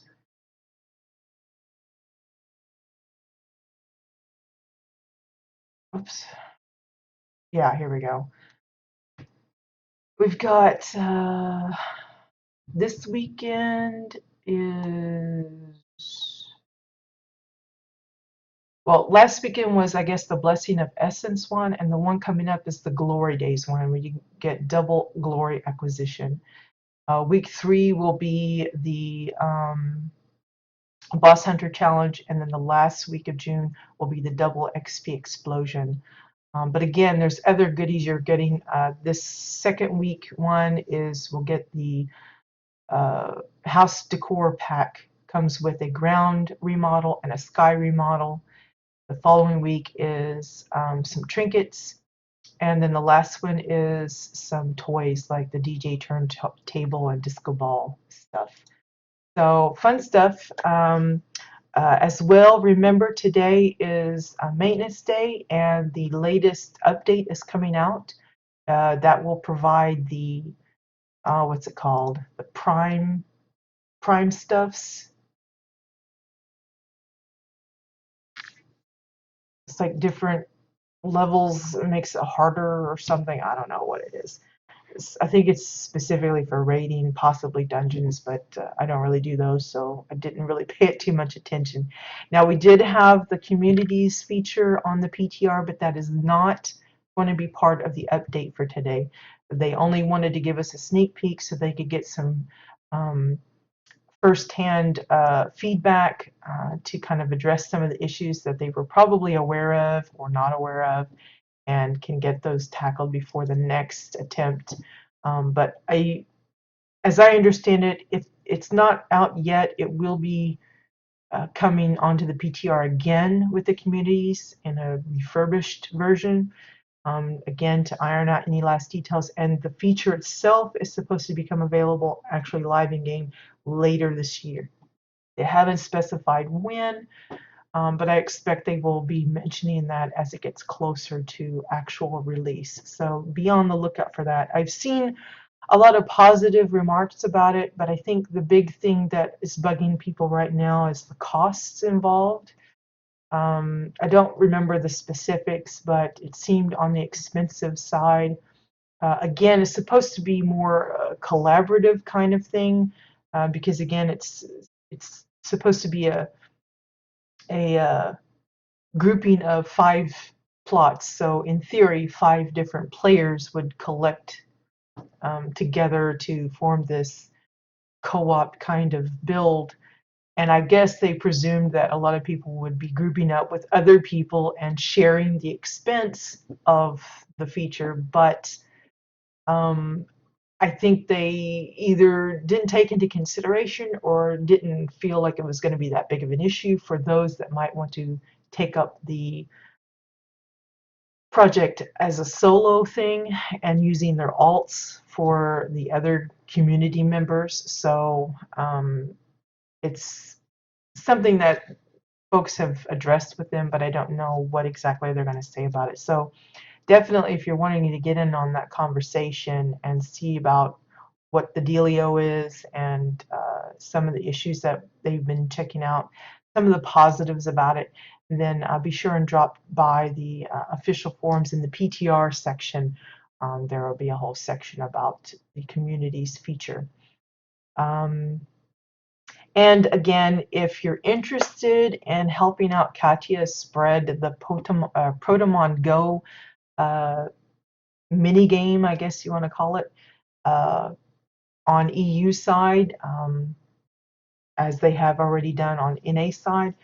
Feel free to reach out to her. She's probably easiest to get a hold of via the forums. I have her email, of course, but I don't think I have permission to pass that out to just anyone. So I'm going to say reach out to her through the forums. She does have a Twitter account, but she doesn't use it very much as far as I know.